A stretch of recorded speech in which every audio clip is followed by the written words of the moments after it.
প্রতিদিন মানুষের চলাচলের একমাত্র ভরসা লালমনিরহাট রেলওয়ে স্টেশনের ফুট ওভার ব্রিজটি।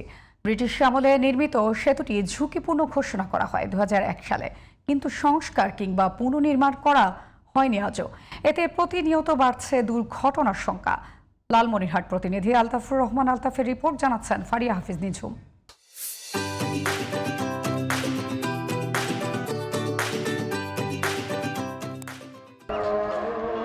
লোহার ও কংক্রিটের লালমনিরহাট রেলওয়ে স্টেশনের ফুটওভার ব্রিজটি নির্মিত হয়েছিল ব্রিটিশ আমলে। দীর্ঘদিন সংস্কার ও রক্ষণাবেক্ষণের অভাবে যার পুরো কাঠামোরই জীর্ণশীর্ণ দশা। এ অবস্থায় ফুটওভার ব্রিজটিকে ঝুঁকিপূর্ণ ঘোষণা করা হয় 2001 সালে।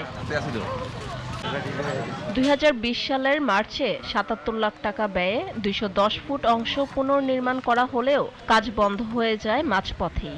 বাকি 257 ফুট এখনও রয়েছে চরম ঝুঁকিতে। বিকল্প ব্যবস্থা না থাকায় প্রতিদিন মৃত্যু ঝুঁকি নিয়ে পার হচ্ছেন হাজারো মানুষ। হাঁটা যায় না, বৃদ্ধ এবং শিশু যারা, তাদের জন্য উঠানামা অনেক সময় এখান থেকে পড়ে যায়, খুব কষ্ট হয়। এই যাতায়াত করার সময় আমাদের এই ওভারব্রিজ ব্যবহার করতে হয়, আর ওভারব্রিজের বর্তমানে অবস্থা খারাপ। আমাদের জন্য এটা খুবই ঝুঁকিপূর্ণ। আমরা চাচ্ছি যে ব্রিজটা যেন নতুন করে আবার তৈরি করা হয়। 200 বছরের অনেক আগের ব্রিজ। রেলওয়ে বিভাগীয় কর্তৃপক্ষের কাছে অনুরোধ এটা নতুনভাবে সংস্কার করার জন্য। পুনরায় সংস্কার কাজের জন্য শিগগিরই টেন্ডার আহ্বান নেওয়া হবে বলে জানিয়েছে রেলওয়ে কর্তৃপক্ষ। নতুন করে টেন্ডারে যারা তাকায় গেছেন, আশা করতেছি কাজটা দ্রুতই হবে এবং এটা নিয়ে আমিও কনসার্ন আছি, কারণ যেহেতু লালমনিরহাটে ডিএন হিসেবে পোস্টিং আমার, আর আমিও চাই যে কাজটা হোক। দ্রুত সংস্কার করে ফুটওভার ব্রিজটি ব্যবহারের উপযোগী করে তোলার দাবি যাত্রী ও স্থানীয়দের। ফারিয়া হাফিজ নিঝুম, জিটিভি নিউজ।